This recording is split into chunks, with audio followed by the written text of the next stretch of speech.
Ini hari yang baik. Tuhan Yesus 40 hari dia berulang-ulang kali menampakkan diri setelah kebangkitannya. Nah, kitab suci itu mencatat setidaknya itu ada 10 kali Tuhan Yesus menampakkan diri untuk membuktikan agar tidak ada keraguan, sama sekali tidak ada bayang-bayang keraguan sekalipun bahwa dia itu telah bangkit kembali. Nah, setelah 40 hari maka Tuhan Yesus kembali ke surga. Dari sana ia datang untuk menyelamatkan umat manusia. Dan ke sanalah Tuhan kembali. Diangkat ke awan-awan, kemudian dia tidak lagi kelihatan. Karena dia sudah kembali ke surga. Hari ini kita kumpul bersama. Nah, ini untuk merayakan kemenangan Tuhan Yesus yang telah menyelesaikan tugas yang diberikan Bapa kepadanya, yang telah menyediakan sebuah jalan keselamatan, jalan pengampunan dosa untuk setiap orang yang mau bertobat, yang mau percaya. Jadi kita ingin melihat lebih lanjut setelah kenaikan Tuhan Yesus ke surga. Selanjutnya ke depan dan pada akhir zaman, apa yang akan Tuhan Yesus lakukan bagi gereja dan bagi semua umat manusia. Jadi saya akan berbicara sedikit pagi hari ini untuk Bapak Ibu tentang eskatologi, tentang hal-hal akhir zaman, supaya kita semua mempunyai sebuah gambaran ke depan apa yang akan terjadi, yang akan dialami oleh orang Kristen dan dunia ini. Nah, untuk saat ini Tuhan Yesus ada di surga, dan firman Tuhan berbicara bahwa di surga sekarang Tuhan Allah, Tuhan Yesus, dia duduk di sebelah kanan takhta Allah saat ini. Setelah dia terangkat, dia duduk di sebelah kanan takhta Allah. Nah, ini adalah satu kalimat yang menunjukkan atau berbicara tentang Tuhan Yesus sekarang bisa duduk. Dia sudah menyelesaikan tugasnya untuk kita dunia ini. Dan dia di sebelah kanan takhta Allah dalam posisi kekuasaan. Karena dia adalah anak pribadi kedua dari Allah Tritunggal. Jadi dia sekarang duduk di dalam tempat kekuasaannya. Dari situlah Tuhan Yesus akan membela kita.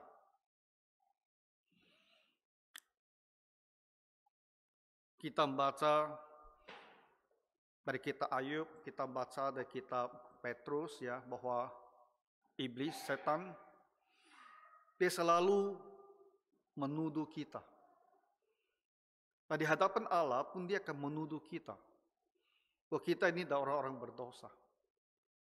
Dan Tuhan Yesus di hadapan Allah Bapa, dia akan menjadi pengantara kita. Dia akan menjadi pembela bagi kita. Dia akan mengatakan bahwa kita orang Kristen, dulunya kita memang ada orang berdosa. Tapi kita tak akan lagi dituntut, dihukum. Karena dia telah hukum kita. Kita saat ini sebagai umat Tuhan, ada waktunya kita bisa jatuh ke dalam pencobaan. Kita sesali, kita ingin bertobat.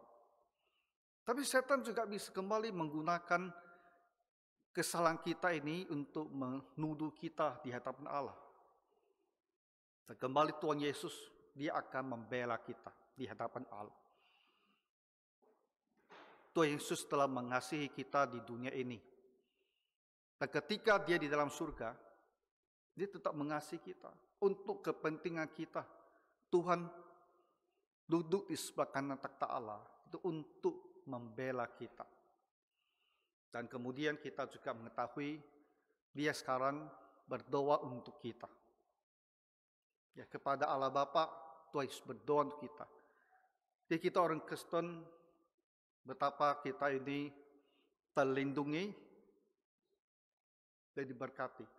Kita bisa berdoa kepada Tuhan, tetapi Tuhan Yesus di depan Allah Bapa, dia juga berdoa untuk kita semua.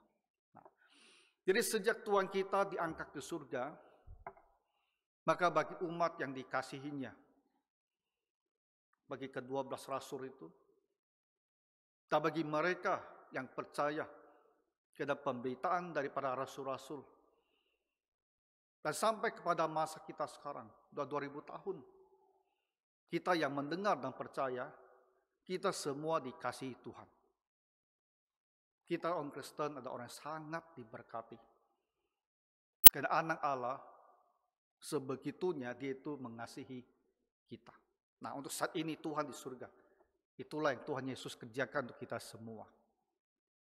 Nah, ke depan, ke hari-hari akan datang, ya waktunya hanya Allah Bapa yang tahu. Dan kita sebut waktu akhir zaman. Ketika dunia yang kita kenal ini akan berlalu. Karena dosa dunia ini sudah penuh. Dunia ini sudah seperti masanya Nabi Nuh. Ketika Tuhan melihat bahwa umat manusia sudah sedemikian berdosa, hukuman akan dijatuhkan. Apa yang akan terjadi di hari-hari itu yang menjelang kedatangan Tuhan Yesus? Nah, dari timeline ini saya akan sebutkan 3 hal yang akan terjadi. Pertama, yang akan terjadi, akan kita alami, itu adalah pengangkatan kita. Rapture. Pengangkatan. Ya. Ada kuasa surgawi yang sedemikian rupa, sehingga dia itu seperti magnet yang sangat kuat, tuh menarik besi naik. Ya. Kalau magnet itu sangat kuat, dari situ ada besi, dan kutubnya bertolak belakang, dia akan langsung tarik. Itu kekuatan sangat besar. Nah, kekuatan yang digambarkan seperti inilah, kekuatan dari surga itu, yang akan mengangkat kita orang Kristen ke awan-awan dan ke surga. Itu disebut pengangkatan. Hal ini sebetulnya sering kita baca. Jadi 1 Tesalonika pasal yang keempat. Saya bacakan saja, ya Bapak Ibu bisa mendengarkan. Pada waktu tanda diberi, pada waktu penghulu malaikat berseru, dan sangkakala Allah berbunyi. Tuhan sendiri akan turun dari surga dan mereka mati dan Kristus akan lebih dahulu bangkit. Sesudah itu kita hidup yang masih tinggal akan diangkat bersama-sama dengan mereka dalam awan menyongsong Tuhan di angkasa. Demikianlah kita selama-lamanya bersama-sama dengan Tuhan. Ada satu waktu di hadapan kita, suatu waktu yang sedemikian istimewanya, sedemikian pentingnya, dikatakan malaikat, penghulu malaikat akan berseru. Penghulu malaikat itu ada ketuanya, rombongan malaikat, dia akan berseru. Lalu ada sangkakala Allah akan dibunyikan, ya. Dan pada waktu itulah orang-orang Kristen yang sudah meninggal akan bangkit, dan kita yang masih hidup bersama dengan mereka yang bangkit akan diangkat oleh Tuhan ke angkasa menyongsong Tuhan. Itu rapture, pengangkatan orang percaya. Kapan pengangkatan itu terjadi? Sesuatu yang imminent, sesuatu yang dekat. Nah, dalam cara berpikir Alkitabiah, sejak kedatangan Tuhan Yesus yang pertama ke dunia ini, sejak dia lahir jadi manusia, sampai pada hari akhir zaman, satu periode waktu ini disebut hari-hari akhir, end times. Nah, jadi kalau cara Tuhan berpikir dan cara Alkitab itu berpikir, ya namanya hari akhir itu bukan hari kiamat saja. Tapi sejak Tuhan Yesus datang, sampai dia datang kedua kalinya, satu periode ini yang sampai sekarang sudah berlangsung 2000 tahun, itu disebut sebagai hari-hari akhir. Gitu. Nah, jadi Tuhan katakan bahwa sekarang ini sudah hari-hari akhir, dan dia akan datang segera. Jadi kita ini berada di hari-hari akhir, dan Tuhan akan datang segera. Walaupun kita tidak bisa tahu pastinya kapan. Tapi kita sudah berada di periode hari-hari akhir, dan kapan saja Tuhan itu bisa kembali. Itu seperti dikatakan kita orang Kristen harus setiap hari mempersiapkan diri. Orang Kristen generasi pertama, di abad pertama sampai sekarang, setiap generasi itu mempersiapkan diri. Dan memang generasi-generasi lain itu, mereka telah meninggal. Dan Tuhan belum datang pada masa mereka. Tapi kita tidak boleh lalu berspekulasi, beranggapan Tuhan juga tidak datang pada generasi saya. Ya tidak bisa. Jadi kita memang tidak tahu kapan. Kita sudah berada di hari-hari akhir. Kapan saja Tuhan bisa datang. Dan kita tidak mau kedatangan Tuhan itu menjadi sesuatu yang mengejutkan. Kita tidak mau kedatangan Tuhan itu pada waktu kita ini seperti 5 gadis yang bodoh. Yang dalam firman Tuhan Yesus dikatakan 5 gadis bodoh yang tidak mempersiapkan diri sehingga lampunya kehabisan minyak. Dan ketika mempelai itu datang, dia tak bisa menyalakan minyak, tak bisa menyambut kedatangan mempelai laki-laki itu. Itu sebuah perumpamaan yang mengingatkan kita semua harus selalu bersiap-siap. Karena kita tidak tahu Tuhan kapan akan kembali. Nah, jadi hal pertama ke depan yang akan terjadi itu adalah pengangkatan, rapture. Dan kita jangan merasa heran. Sejauh yang kita ketahui untuk saat ini, yang bisa terangkat itu hanya burung. Betul kan? Hanya burung yang bisa naik terbang. Kedua, pesawat terbang. Ya, nah, itu hikmat akal budi yang Tuhan berikan kepada manusia. Sehingga manusia bisa menciptakan mesin jet, mesin dorong yang sedemikian kuat. Ya, sehingga sebuah pesawat terbang dengan begitu banyak manusia, ratusan manusia dalamnya, dia itu bisa terbang gitu. Tetapi manusia kita ini bisa Tuhan juga angkat naik dengan suatu kekuatan supernatural, suatu kekuatan adikodrati, suatu kekuatan yang tak bisa kita pahami. Tapi Tuhan akan lakukan karena Allah itu maha kuasa. Allah kita bisa menciptakan sesuatu ex nihilo. Dari tidak ada menjadi ada. Itu kekuatan yang kita tak bisa ngerti. Nah, kekuasaan Allah sedemikian itulah yang akan digunakan juga nantinya dalam proses mengangkat kita manusia dalam rapture ini. Akan datang harinya ketika hukum gravitasi tidak akan lagi berlaku pada waktu itu. Nah, kita akan diangkat menyongsong Tuhan di awan-awan. Itu yang pertama, rapture. Ya. Hal yang kedua, setelah pengangkatan ini, ada 7 tahun kita berada di surga.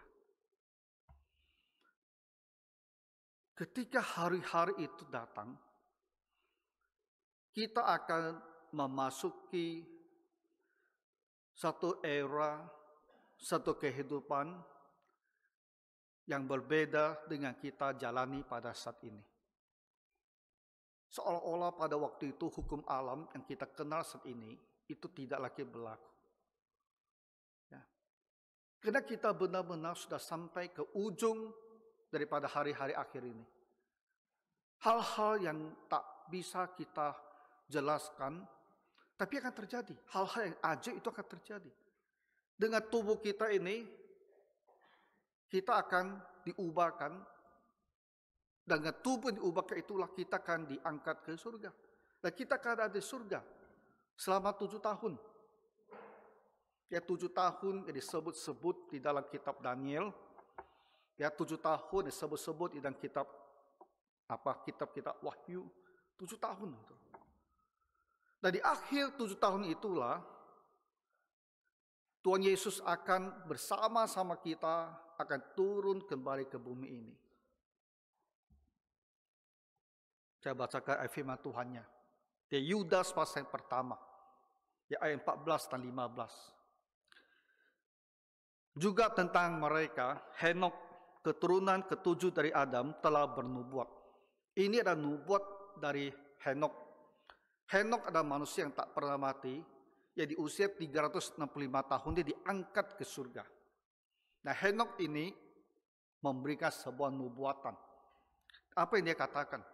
Dia bilang, sesungguhnya Tuhan datang dengan beribu-ribu orang kudusnya, hendak menghakimi semua orang dan menjatuhkan hukuman atas orang-orang fasik karena semua perbuatan fasik yang mereka lakukan dan karena semua kata-kata nista yang diucapkan orang berdosa yang fasik itu terhadap Tuhan. Henok telah memberikan sebuah nubuatan bahwa pada akhir zamannya itu, pada penghujung dari hari-hari akhir itu, Tuhan Yesus akan datang kembali ke bumi ini dengan beribu-ribu orang kudusnya. Nah, beribu-ribu orang kudusnya, inilah mereka yang terangkat ya pada saat rapture atau pada saat pengangkatan itu. Mereka akan datang kembali, turun kembali ke bumi bersama-sama dengan Tuhan Yesus. Dan tujuan Tuhan Yesus datang kedua kalinya itu adalah untuk menghakimi semua orang di dunia ini. Ya, karena dunia yang menista Tuhan, dunia dengan segala perbuatan fasiknya, dunia yang sudah sampai pada titik puncak segala kejahatan, dan mereka itulah yang akan dihukum. Dan Tuhan kembali untuk menjalankan penghukuman itu. Dalam firman Tuhan, kita disebut itu adalah penghukuman takhta putih. The Great White Throne. Ya, penghukuman takhta putih. Penghukuman untuk semua manusia berdosa di luar Kristus yang menolak Tuhan Allah, yang harus memikul dosanya sendiri karena tidak percaya kepada Tuhan Yesus dan tidak mau bertobat. Ya, semua manusia yang pernah hidup, yang tidak beribadah ke Tuhan, akan dihukum di pengadilan takhta putih ini. Nah, itu adalah peristiwa kedua, kembalinya Tuhan Yesus yang kedua kalinya, setelah pengangkatan 7 tahun, dan penghukuman dan penghakiman bagi umat manusia kita ini. Jadi orang dunia itu jangan berpikir ya bahwa Tuhan Allah itu seolah-olah tidak hidup atau dia tidak peduli. Dan kita bisa berbuat sejahat-jahatnya. Ya, dunia ini bisa berbuat sejahat-jahatnya, yang berkuasa bisa berbuat sejahat-jahatnya. Ya, dan berpikir sejahat-jahatnya saya ini tidak ada juga kelihatannya pembalasan bagi saya. Saya masih hidup sampai 100 tahun. Saya masih tua. Saya masih hidupnya nyaman, saya masih mati baik-baik, sepertinya tidak ada hukuman. Hukuman itu akan datang. Hukuman itu akan datang.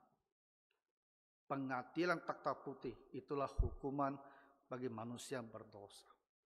Kamu, mereka, mungkin lepas penghukumannya di dunia ini. Tapi di hidup yang akan datang berikutnya ini, ketika Tuhan kembali, itulah waktunya penghukuman. Keadilan Tuhan itu akan dijalankan. Manusia yang berdosa tidak bisa berpikir, saya bebas berbuat dosa dan tidak akan ada akibatnya. Akibatnya akan datang. Ya, jadi Tuhan akan datang kembali untuk menjalankan penghukuman. Nah, hal yang ketiga yang terjadi setelah penghukuman ini selesai, itulah dimulainya kerajaan 1000 tahun, kerajaan milenium. Dalam dunia kekristenan, ada pandangan yang berbeda tentang kerajaan milenium ini. Ada yang disebut sebagai A milenium. A itu selalu punya arti menegatifkan, menafikan, kebalikan. A milenium artinya tidak ada milenium. Tidak ada kerajaan 1000 tahun. Tidak ada nantinya Tuhan Yesus akan memerintah di bumi kita saat ini selama 1000 tahun. Itu pandangan amilenium. Dan kebanyakan gereja-gereja reform, ya, gereja-gereja reformasi, gereja-gereja yang berangkat dari abad ke-16, itu semua menganut amilenium. Ya. Dan mereka mengatakan, kita saat ini ya sudah di masa milenium ini. Jadi milenium tidak ditafsirkan sebagai masa 1000 tahun, tapi ditafsirkan secara alegoris, secara kiasan. Bahwa milenium adalah satu periode yang panjang. Berapa panjang tidak tahu. Satu periode panjang. Dan kita sekarang gereja itu berada di milenium. Nah,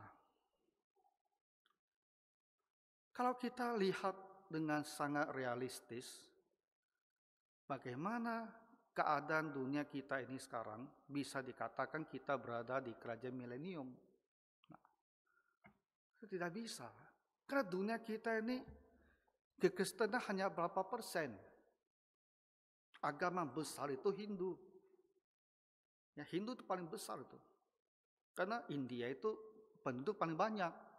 Mereka sekarang sudah nomor 1 tuh, 1,4 miliar manusia. Kedua, ya agama Islam. Afrika, Timur Tengah, Islam, hampir semua Islam. Dan mereka sudah memasuki kota-kota Eropa. Ya, karena Eropa ini sangat menonjolkan demokratis, hak asasi manusia. Semua orang punya hak yang sama. Jadi mereka ini ya diterima masuk ke benua Eropa, dan sekarang mereka itu sudah begitu menguasai. Ya, sampai wali kota London kan juga sudah Islam tuh. Jadi Islam itu besar sekali tuh. Kekristenan, Katolik dan Protestan digabung berapa? Dan kita bilang Katolik pun sesungguhnya tidak Alkitabiah. Jadi Kristen yang benar itu tinggal berapa? Dan Kristen yang tinggal ini pun sebagian besar dari karismatik. Karismatik yang lebih menonjolkan pengalaman. Apa yang saya alami, bukan firman Tuhan, tapi apa yang saya alami itulah kebenaran bagi dia. Yang fokusnya sangat duniawi dan sensual. Urusan duniawi, urusan kesehatan, urusan harta kekayaan. Kristen yang benar itu, yang betul-betul berbicara bahwa kita harus lahir baru. Setiap hari harus hidup dengan benar, beribadah pada Tuhan. Patuh itu ada berapa persen? Jadi bagaimana kita ini bisa di milenium? Milenium itu artinya satu era kejayaan gitu. Ya, di mana Kristus berkuasa.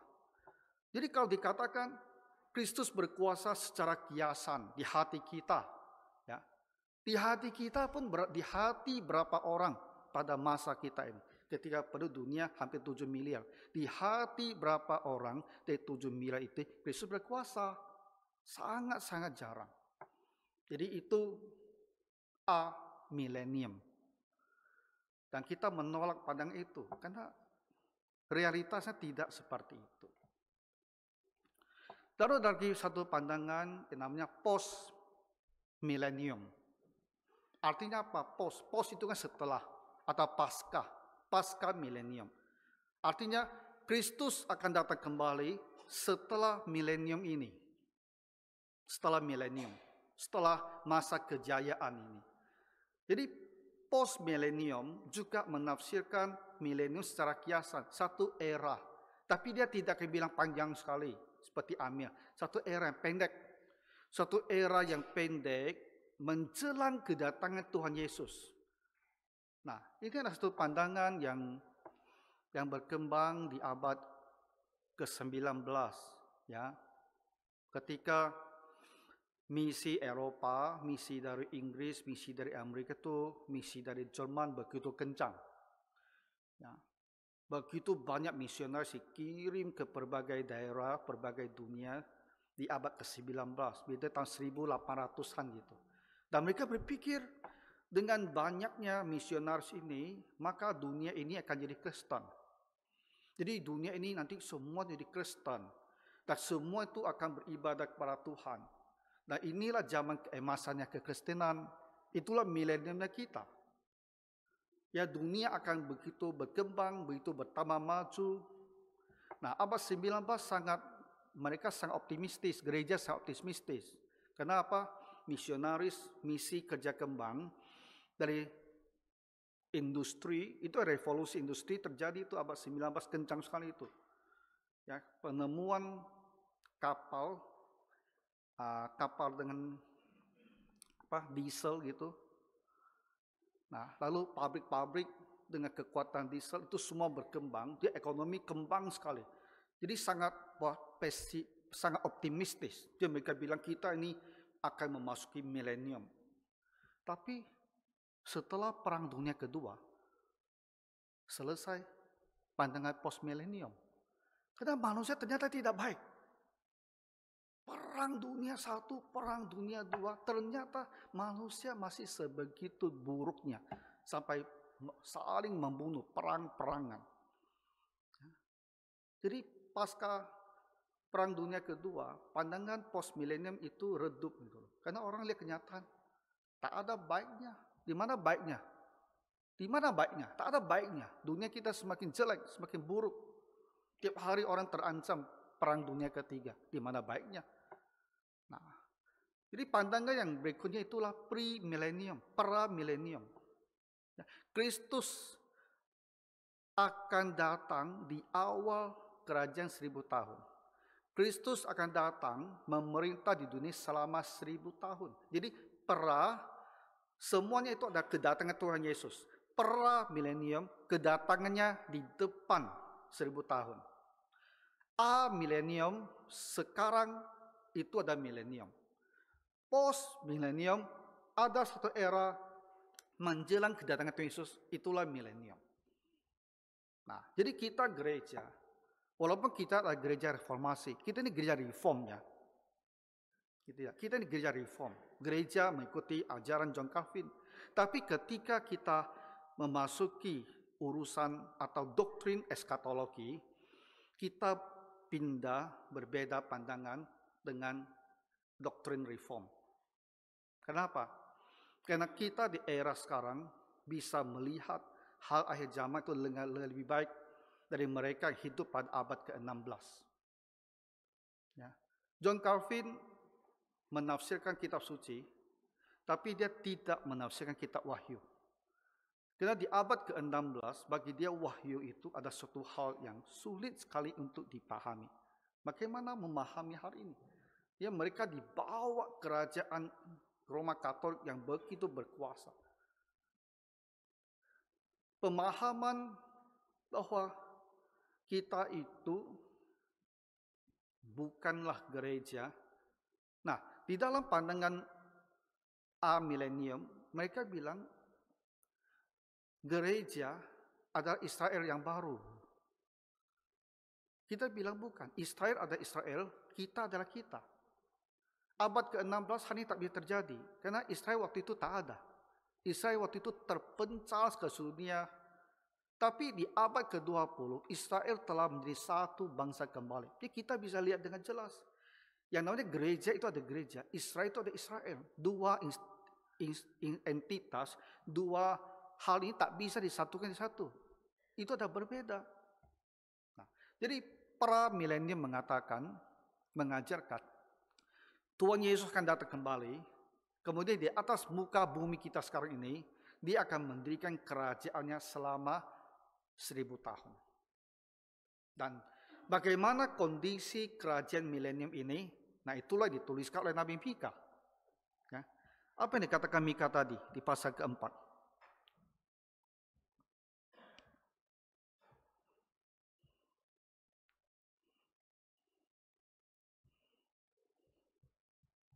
Nah, Mika pasal keempat dia bilang, akan terjadi pada hari-hari yang terakhir. Gunung rumah Tuhan, gunung di mana rumah Tuhan berdiri. Itu ada Yerusalem. Ya. Gunung rumah Tuhan akan berdiri tegak mengatasi gunung-gunung. Jadi gunung di mana Yerusalem itu terletak, dia akan lebih tinggi daripada semua gunung di dunia. Bukan arti tingginya seberapa banyak, tapi arti posisi dia. Ya, dialah yang akan menempati posisi politik sosial yang paling tinggi. Ya. Menjulang tinggi di atas bukit-bukit. Dan bangsa-bangsa akan berduyun-duyun ke sana. Pada saat kerajaan milenium, pada saat Tuhan Yesus datang kembali dan bertakhta di Yerusalem, Yerusalem itu akan jadi pusat daripada dunia ini. Maka disitulah bangsa-bangsa akan pergi ke sana.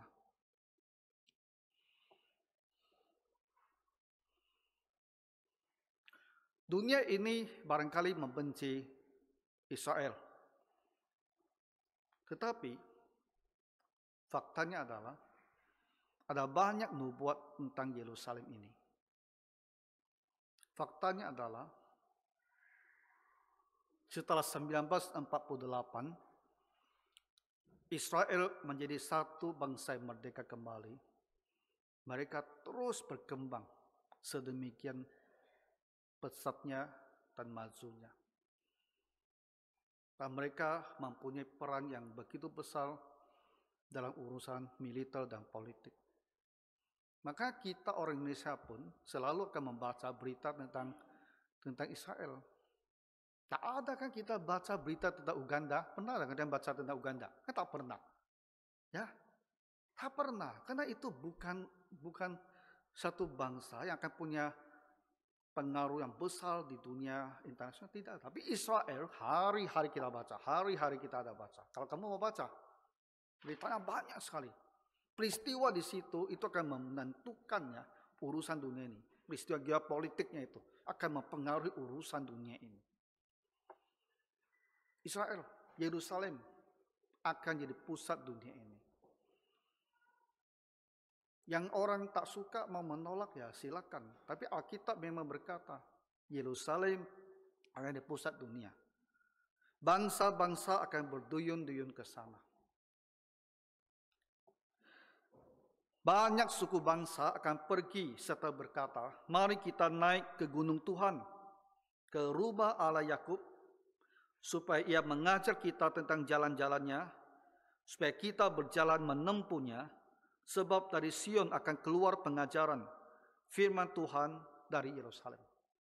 Kenapa orang akan pergi ke Yerusalem? Dari Yerusalem inilah akan keluar pengajaran. Dari Yerusalem lah manusia di dunia akan diajar bagaimana beribadah kepada Tuhan dengan benar. Bagaimana hidup dengan adil di dunia ini. Hidup dalam kebenaran. Dari Yerusalem. Ketika Kristus Yesus memerintah sebagai raja di muka bumi ini, dia akan memberikan keadilan kepada dunia kita ini. Dunia kita tuh tak ada keadilan.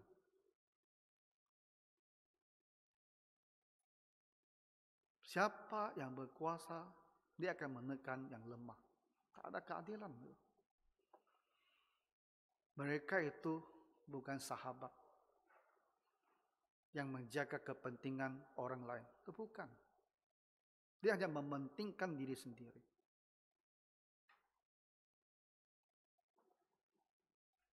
Makanya dunia kita itu tak ada harapan.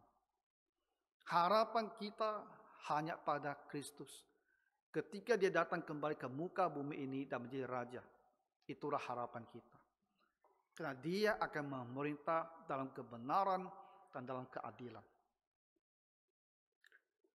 Lalu satu hal lagi dikatakan, ia akan menjadi hakim antara banyak bangsa, menjadi wasit bagi suku-suku bangsa yang besar, sampai ke tempat yang jauh. Mereka akan menempa pedang-pedangnya menjadi mata bajak, tombak-tombaknya menjadi pisau pemangkas. Bangsa tidak akan lagi mengangkat pedang terhadap bangsa, dan mereka tidak akan lagi belajar perang. Pada saat Tuhan sudah kembali, dunia ini tidak akan ada perang lagi. Betul-betul ada damai. Sekarang kalau dunia kita ini bisa kelihatan damai, kenapa? Karena doktrin kekuatan akan menahan pihak musuh tidak berani bertindak. Makanya semua bangsa itu rebut-rebutan harus beli, kalau kita Indonesia bilang arustista, ya, perlengkapan militer harus beli banyak. Karena kalau kamu banyak sekali persenjataannya, yang mau serang kamu kan berpikir, karena dia lihat persenjataannya banyak sekali, lebih bagus kita tak usah usik dia. Karena kalau diusik, kita akan dibalas dengan kuat sekali. Jadi tak usah ganggu dia. Jadi kita tak diganggu kalau kamu kuat. Kalau kamu punya senjatanya. Amerika, Rusia, Soviet, Korea Utara, Iran, semua itu tidak saling menyerang. Ya, karena sama-sama takut dengan senjata nuklir. Ya, saya tembak kamu satu, kamu pun tembak saya satu. Satu-satu sama-sama hancur. Dia pikir, ya kan? Daripada sama-sama hancur, ya lebih bagus saya jangan memulai. Gitu. Tapi kalau coba hanya satu yang punya senjata yang lain tak punya, saya rasa dia tak tembak. Kenapa? Karena saya tembak kamu tak bisa balas. Saya tembak kamu, selesai urusannya. Saya tidak kena efeknya. Tapi karena kalau saya kena juga nantinya, ya saya jaga tahan diri, jangan tembak. Itu doktrinnya, ya saling menjaga, karena sama-sama kuat gitu loh. Jadi kita ini bukan damai, ini kedamaian semu gitu loh. Tapi Kristus ketika dia datang, itu barulah ada kedamaian sejati. Karena hatinya benar. Kristus hatinya benar. Dia mau berikan kedamaian, keadilan kepada semua. Dunia damai. Ya, pedang akan dibuat jadi mata bajak. Dia tak butuh pedang lagi istilahnya. Ya, pedangnya, besinya kita bisa ubah jadi mata bajak untuk bercocok tanam saja. Tombak-tombaknya pun dah tak dibutuhkan lagi. Kita jadikan pisau pemangkas saja. Ya, untuk bercocok tanam. Nah, itu dalam kerajaan milenium, kerajaan 1000 tahun nantinya, itu tidak ada perang. Nah, Bapak Ibu, kita semua orang yang telah bertobat, ya telah percaya pada Tuhan Yesus, kita akan diangkat oleh Tuhan ke surga, dan ketika kita datang kembali bersama-sama dengan Tuhan Yesus, dan Yesus memulai kerajaan 1000 tahun, kita akan masuk ke dalam kerajaan 1000 tahun ini. Karena kita sudah diubah tubuhnya waktu itu. Kita masih punya tubuh. Tubuh kita seperti tubuh Tuhan Yesus dibangkitkan. Dan tubuh inilah kita akan masuk ke dalam kerajaan milenium. Kita akan hidup di muka bumi ini dengan Tuhan Yesus sebagai Raja selama 1000 tahun. Ya, kita sekarang selalu menghitung tahun-tahun kita. Sudah berapa puluh umur saya. Lalu kita pikir, kalau sudah berapa puluh, saya tinggal berapa lagi? Belasan tahun kah? 20 tahun kah? 30 tahun kah? Kita berpikir, itulah waktu kita tersisa. Tapi nanti di kerajaan 1000 tahun, kita tak perlu menghitung. Karena umur kamu akan 1000 tahun. Ya, mau kita akan 1000 tahun. Kita akan seperti pada masa awal dunia ini. Ketika Adam hidup sampai 900 tahun lebih, ketika Metusalah hidup sampai 969 tahun, ketika manusia itu hidupnya 800 tahun, 900 tahun, kita akan hidup 1000 tahun. Satu masa yang panjang, kita hidup di dalamnya, di dalam taman Tuhan. Tak ada sakit, tak ada penderitaan, tak ada kematian. Kita akan di dalamnya. Dari akhir dari 1000 tahun ini, ada sedikit pemberontakan yang dimotivasi oleh iblis yang dilepaskan, dan Tuhan akan hanguskan langsung pemberontakan itu. Dan iblis akan dibuang ke lautan api selama-lamanya. Dan tak ada lagi benar-benar pernah ada dosa lagi. Dan akan ada langit dan bumi yang baru. Dan kita yang hidup 1000 tahun di milenium ini akan masuk ke dalam langit dan bumi yang baru. Dunia yang baru. Pada awal-awal sekali, ketika sesuatu itu tidak ada, yang ada hanyalah Allah yang Tritunggal. Dari waktu itu, Allah yang Tritunggal itu berkehendak, dan dengan firman-Nya, Dia menciptakan alam semesta ini. Langit dan bumi pertama. Dan nantinya, setelah kerajaan 1000 tahun, Allah kembali akan menciptakan langit dan bumi yang baru.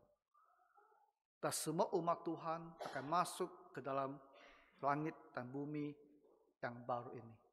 Dari situ kita hidup tidak lagi hanya 1000 tahun. 1.000.000 tahun, 1.000.000.000 tahun, 1 triliun tahun, tak pernah berakhir. Selama-lamanya. Seperti Allah itu kekal, kita akan hidup sampai kekal. Allah itu kekal, tak ada permulaan, tak ada akhir. Kita manusia ada awalnya, tapi tak ada akhirnya. Saudara-saudara, itulah prospek kita. Inilah yang Tuhan katakan dalam kitab suci. Janji Tuhan. Makanya kita jadi orang Kristen. Kita bertobat. Kita tak mau lagi hidup tak pedulikan Tuhan. Hidup hanya untuk diri sendiri. Dengan cara kita sendiri. Dengan skala dosa kita. Untuk berapa puluh tahun. Maksimal 80, 90 tahun, 100. Lalu kemudian kita binasa di neraka. Untuk apa? Padahal kita punya sebuah prospek yang sedemikian indah. Tuhan menciptakan kita. Sudah pada tempatnya. Kita itu harus bertobat dan mengasihi Tuhan dan beribadah dan mengikutinya. Dan kita akan dilimpahkan dengan anugerah yang sedemikian baik. Sama sekali bukan 80-100 tahun. Tapi dunia yang abadi tanpa akhir. Itulah yang Tuhan berikan kepada semua orang yang mau bertobat. Dan kita semua telah datang di gereja. Telah mendengar firman Tuhan. Dan kita harus bertobat dengan sungguh-sungguh di hati kita. Tuhan Yesus, saya ikut Engkau. Karena Engkaulah yang mempunyai firman kehidupan. Saya ikut Engkau. Apapun terjadi, saya tak akan pernah meninggalkan Engkau. Karena bahagia di dalam Tuhan, itu dah sedemikian besarnya. Saya tidak mau tak mempunyai bahagia di dalam milenium, di dalam langit dan bumi yang baru ini. Saya mau harus ada di situ. Saya akan sungguh-sungguh ikut Tuhan Yesus. Nah, jadi Bapak Ibu, di hari kenakan Tuhan Yesus, Tuhan telah naik, maka berikutnya adalah Dia datang lagi. Jadi biarlah kita semua ya, dengan pertolongan Tuhan hidup sungguh-sungguh sebagai seorang yang percaya. Dan kita memandang ke depan, menantikan berkat kita yang sedemikian besar. Tuhan menolong kita semua. Mari kita berdoa. Bapa Surgawi, kami berterima kasih untuk bahagian di dalam pengangkatan, bahagian di dalam milenium, bahagian di dalam kerajaan langit dan bumi yang baru. Tuhan, hal yang begitu besar, dan kami tak mampu untuk memahaminya. Tapi kami bergembira karena kami akan berada di dalamnya, di dalam segala kemuliaan dan kebaikan ini. Karena Tuhan Yesus telah mengasihi kami. Dan kami telah menjadi anak-anak-Nya. Tuhan Yesus, kuatkanlah iman semua jemaat-Mu ini. Sehingga kami akan hidup bersungguh-sungguh mengikut-Mu. Dan bantulah kami untuk menyebarkan berita keselamatan ini kepada banyak orang. Sehingga banyak yang juga akan masuk ke dalam berkat abadi ini. Dalam nama Tuhan Yesus kami berdoa. Amin.